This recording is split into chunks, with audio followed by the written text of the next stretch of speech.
Bonjour et bienvenue les amis sur ma chaîne vidéo, chaîne consacrée à la gestion patrimoniale, vos investissements financiers et immobiliers. Je suis Jérôme Millian, je dirige le cabinet de gestion de patrimoine Prades Millian Capital. Et à l'occasion de mes rendez-vous, je vous fais un retour d'expérience à chaud, en direct.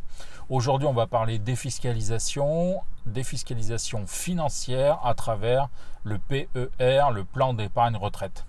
Je vous dis à tout de suite pour revenir sur ce sujet.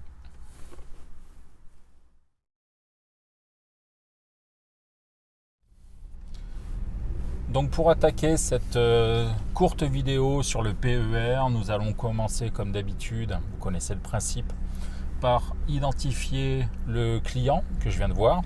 Alors il s'agit d'un médecin généraliste, qui est un jeune médecin, il a 30 ans, il vit en concubinage avec une jeune femme qui est également à 30 ans, 32 ans je crois, qui est également médecin. Lui, il est médecin libéral et elle est au CHU.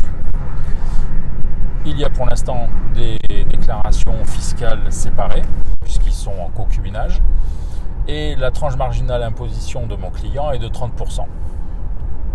Il a été sollicité par des confrères pour souscrire à un PER, un plan d'épargne retraite, avec moult schémas et projections financières à l'appui, pour lui expliquer tout le bien de ce produit.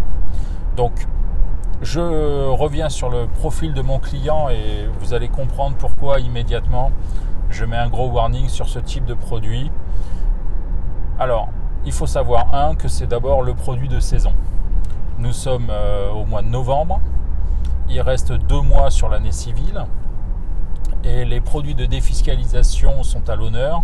Donc votre banquier, votre assureur, votre conseiller en gestion de patrimoine va vous en parler nécessairement. C'est souvent opportun. Encore une fois, les produits ne sont ni bons ni mauvais. Ils sont adaptés ou ils ne le sont pas à la situation du client. Le PER, en quelques mots, c'est un plan d'épargne retraite. Donc c'est une retraite complémentaire par capitalisation que vous constituez tout au long de votre vie. Donc sur le principe, c'est vraiment formidable. C'est assez similaire finalement à l'assurance vie. Simplement, ça présente l'avantage fiscal d'être déductible du revenu global imposable. Donc techniquement, mon client qui a un revenu global imposable de 60 000 euros, s'il souscrit à hauteur de 10 000 euros dans un PER, son revenu net imposable sera de 60 moins 10 égale 50 000 euros. Et vu que sa tranche marginale d'imposition est de 30%, sur les 10 000 euros investis, il aura 3 000 euros d'impôts à payer en moins l'année prochaine. Donc, de ce point de vue-là, c'est très intéressant. Une remarque, attention, à partir du moment où vous souscrivez à un PER avec avantage fiscal, comme c'est le cas que je viens de décrire, les sommes qui seront récupérées lorsque vous liquiderez votre pension de retraite seront fiscalisés. Le bénéfice que vous obtenez aujourd'hui sera donc très probablement largement récupéré lorsque vous liquiderez votre pension. Le second point de cette épargne, second point technique, c'est qu'il s'agit d'une épargne tunnel. Ça veut dire que, sauf cas exceptionnels très graves qui permettent de débloquer les fonds, les PER ce n'est pas une épargne dans laquelle vous pouvez piocher tout au long de votre vie, contrairement à une assurance vie. Et c'est là où j'émets de grosses réserves concernant mon client, en tout cas c'est ce que je lui ai dit, puisqu'il s'agit d'une épargne tunnel, donc l'investissement qu'il s'apprête à réaliser, il a 30 ans, il n'en verra la couleur que dans 35 ans. Il y a 2 façons de voir les choses. La première, c'est de dire tant mieux, sur 35 ans, il va très bien capitaliser et il va se faire une rente tout à fait conséquente, ce qui est vrai. L'autre version, beaucoup moins sympathique, c'est dire pendant 35 ans, je bloque de l'épargne à laquelle je ne peux pas toucher. De mon point de vue, c'est une erreur absolue. Quand on a 30 ans, quand on est en constitution de patrimoine, qu'on est en constitution de famille, c'est-à-dire qui prévoit d'avoir des enfants, d'acheter une résidence principale et ainsi de suite, avoir une épargne dont vous verrez le bénéfice dans 35 ans, j'avoue que j'ai du mal. Voilà. Clairement, ça me paraît totalement fou.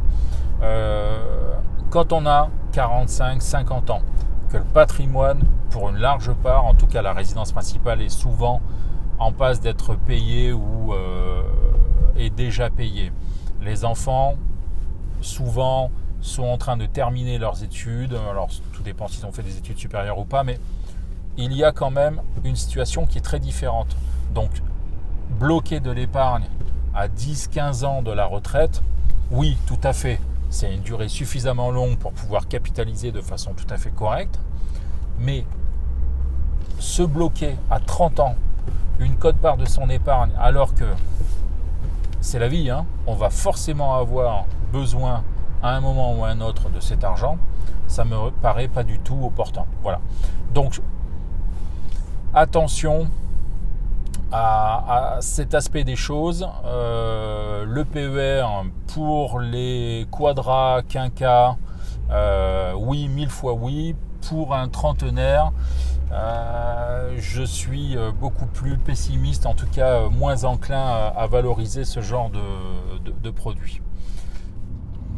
Si cette vidéo vous a plu, si le travail que j'effectue vous convient, merci de liker cette vidéo, merci de partager et surtout n'hésitez pas à apporter des commentaires ou à m'interroger sur le sujet. Le PER est un sujet vraiment d'importance puisque ça concerne la retraite et que compte tenu des différentes évolutions de celle-ci, il est important, il est essentiel de s'en préoccuper. Donc je vous dis à bientôt pour une nouvelle vidéo. Bye bye.